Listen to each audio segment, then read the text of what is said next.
everybody.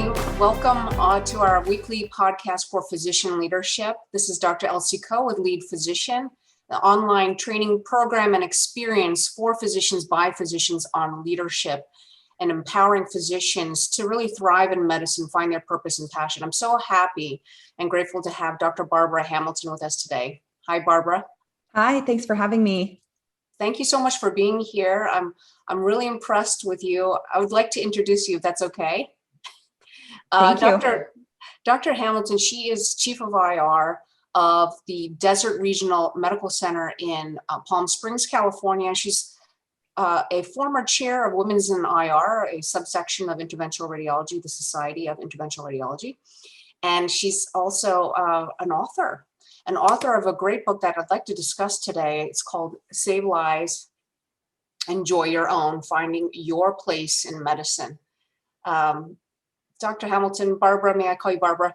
Of course. I need a screenshot of you with my book like that. It's so beautiful.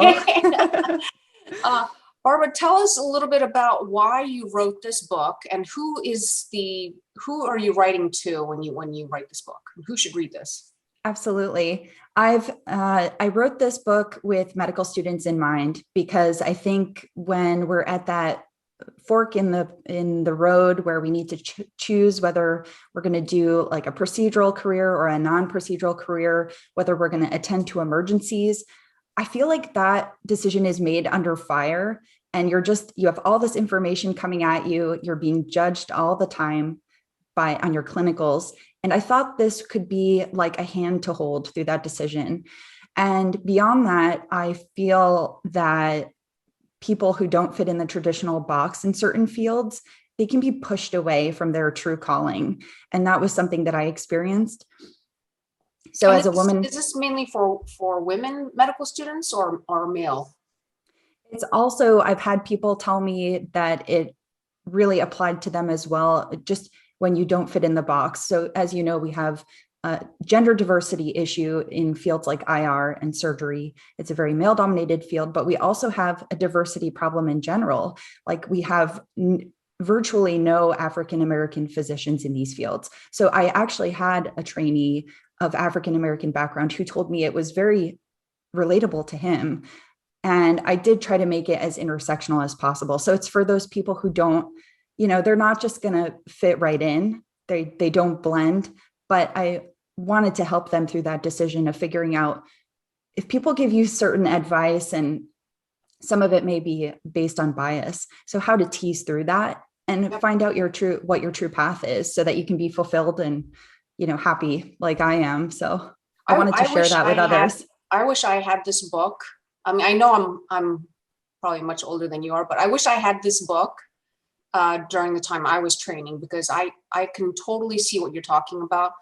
And when I joined IR, I decided IR, there was only 1% of women in IR at the time. And I could totally understand how this could help so many medical students by reading it, because it gives you some sense of how to take direction in your career when no one's really telling you exactly how to do it. You just, you're exposed a little bit here and there, but really just being aware of what drives you, what do you like, immerse yourself and take a step forward, right? There's one part in here where I just really love this. On page 99, you talk about the foreignness can be enough to plant a seed of doubt about whether she belongs or is welcome there.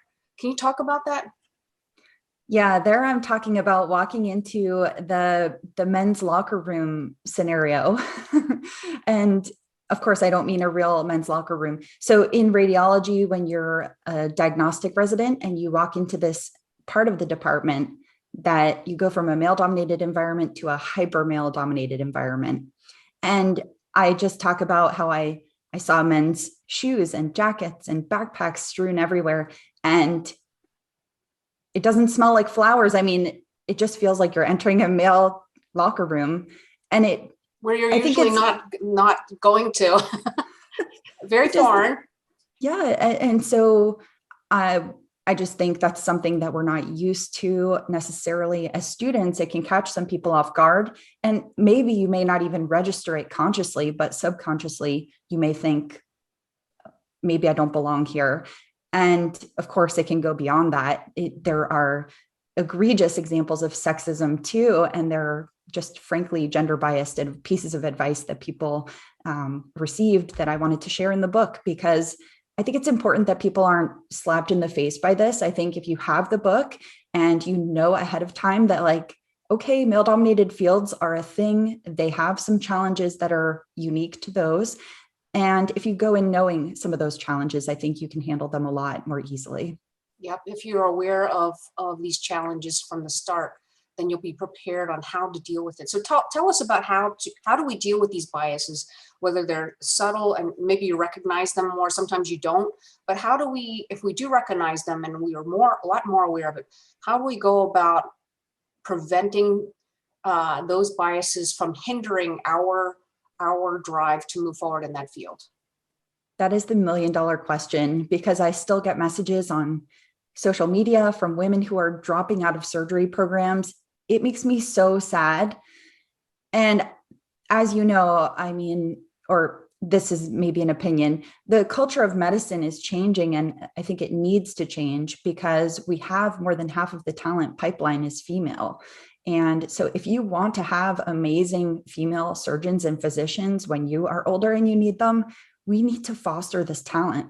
We can't only foster 49% of the talent pool, or we're going to have lower quality. I mean, I don't mean anything against our male colleagues, but the fact is that women, they suffer more burnout and they suffer this gender bias every day. It's like swimming against a current. And that's why we're burning out at higher rates, in my opinion. I just think it's a disservice to our medical system when we don't recognize these problems. And of course, people are working on this. It's not just me. Through the Society of Interventional Radiology, you know, the whole society has embraced this more inclusive atmosphere, and the idea that, you know, an interventional radiologist, as an example, shouldn't just look a certain way. That what you just said there reminded me of the title of your webpage, which is tiredsuperheroine.com. Tell us why you named it that, and what people are going to find when they click on that website. Yeah, so I started my blog 2.5 years ahead of writing this book that you're mentioning. And I did that to demystify what it's like to actually live and work in this field or in fields like it, because I think we have a lot in common. And I landed in a great private practice job and had a baby. And I just thought, I have a lot to share. And one night I'd be waking up for a trauma patient at 2 a.m. And the next night it might be for my little baby who's waking up. And to me, tired is a sign of a life well lived. You know, we do things that are worthwhile, and sometimes they make us tired and we recover. And to me, I just saw these tired superheroines all around me. I wanted to share their story because I didn't really see our voice out there on the internet. Right. So you're looking at tired from a different perspective than some people might register. Tired is actually a positive thing. It can be a good thing. I think it's also attention grabbing, and a lot of people might identify with the fact that they're tired, and maybe I'll challenge them to look at it a different way. But yes, I mean, you know, when we attend to emergencies, we wake up in the middle of the night and sometimes you will be tired, but it's some of the most gratifying work that I do. Right. So you found yourself often being the only female in radiology residency. I had women in my group, but you found yourself alone, and then you still chose IR despite some of the obstacles you had to go through. Can you talk a little bit about that and how you plunged through and got to where you are today? Sure. I was in a fantastic diagnostic residency. It just happened to be a boys' club, and I think many radiology residencies may feel that way. I think the tides are turning a little bit. And of course, with the IRDR residency, we're seeing more women enter into that pathway, which just proves that women are extremely competitive because it's so competitive to get into that direct pathway. We can do it. It's not a matter of whether we can. And it just seems to be attracting more women now that you can directly choose. Some people think it's because it's patient care, patient-centered, that women want to do that more compared to the diagnostic pathway. So yeah, when I was deciding on whether I was going to some people made it seem like I'd be blowing up my lifestyle, like you've made it to this fantastic residency, you could practice radiology anywhere. So why would you ruin it by waking up for emergencies? That was sort of the maybe benevolent sexism that was woven in to some of the advice that I received. And it's hard when you're in a hierarchical environment because you think everybody knows more than you. Of course, these were the smartest people I had ever been around by far. So of course I believed, they said, well, work-life balance, you won't have that. What about your family? Of course, I wasn't even dating anyone at the time, but they said, you should get home to take care of your family. And that wasn't how I wanted to decide on my career. I mean, to me, doing image-guided procedures is what I feel I was made to do. So I just want to demystify that it's okay. It's not the same for everyone. Right. And, each and every one of us have our own likes and dislikes and our purpose and passion. We just got to figure it out. And if you're that type of person who really is set on a certain career path, and if you want to stay at home with your family, that's fine. But if you are, then know that you are going to be supported by women like you, and this book, and society, and meetings. And if you're a minority, there are opportunities for you, and learn how to use books like this and read and learn and prepare yourself for opportunities, and by being really clear on what you want and the biases that are out there that could hold you back, and say, you know what, I'm going to turn my mind around and think about it in a different way. So I like that you said that on here. You talked about how you shift your mind from, when you have unconscious biases, you refocus. Can you talk about that? How do you refocus? It's hard. I mean, it's extra work that you have to do. It's like a female tax or a minority tax. It's not fair. And that's why we need to fix the world. But until we do, I think that there are some ways that, like I talked about, not being blindsided, that is an advantage you can give yourself by, don't avoid reading this book, because I actually think it has a quite positive spin. And I didn't want it to be, down in the doldrums. But so I'll just give you an example. When I was interviewing for interventional radiology, I knew I would be like the only female candidate on any given day. So of course I prepared for that. I knew that was going to be the case. So I imagined I'll be surrounded by a sea of black and navy suits, and that's the way it is. And it was. And you can actually flip this on its head. I realized that actually this was a huge advantage, because all of your mentors, when you're interviewing at that stage, they say, aside from not screwing up, aside from being prepared, your main job that day is to stand out and to be memorable. Did you get this advice? So be memorable. Okay, if you're the only woman in the room or that week that they interviewed, you're automatically memorable. And so you can use this to your advantage. And I wrote a blog post about this, just take that perceived liability, think about whether you can turn it on its head, because I did find, that sometimes bias can work in your favor. Yeah. And, it's amazing how many different perspectives you can have of a certain situation. You can easily put yourself down a negative path and think, oh my God, I'm never going to make it. No one's even thinking about having me. Look at the other people. They have more than I do. And I'm the only minority here. Yeah. Or you could change it around and turn it on its head. I love that. And, I love what Oprah says. She says that, when she's in a room full of white men, she changes her mindset about it. And she says, I love it. I love being here, because you know why? I am not here alone. I'm here because of the 10,000 other women who gave me the ability to be here today. So I'm here with them. So that's fantastic. That's fantastic. I know you have a retreat coming up. Can you talk a little bit about that and who that's for?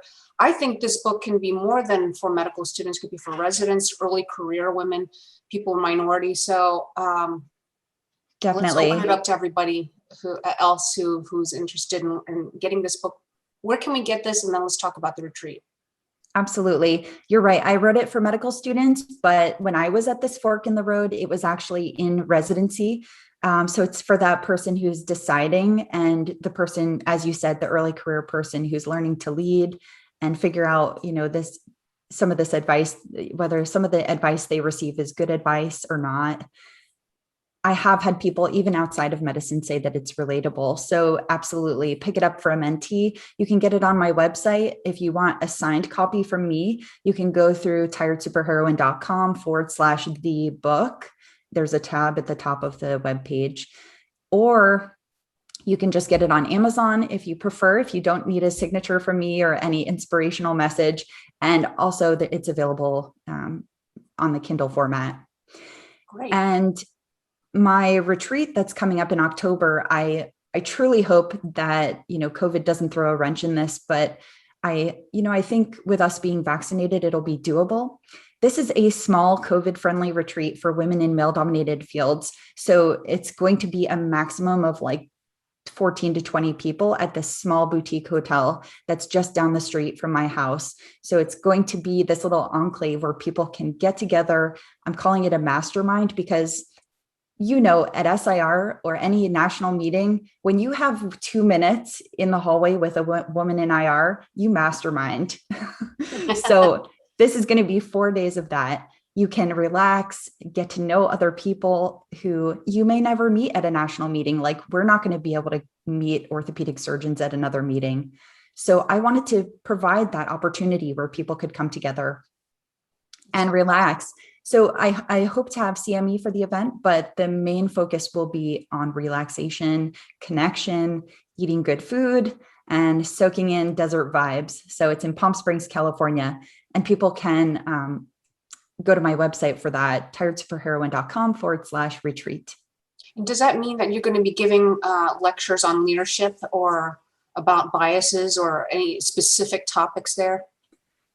Absolutely. So that's in the works. I am working with UCLA to secure CME credit. And so pending their approval, yes, we'll have, some talks on the gender gap and yes, leadership, how to thrive. So physician wellness, averting burnout, perhaps radiation safety, things like that. Thank you so much. I really appreciate you being here today and talking about your book. Thank you for writing the book and helping. Thank you for reading it. And minorities thrive in medicine, because we need that. Where else can people reach you? Is it just mainly through the website?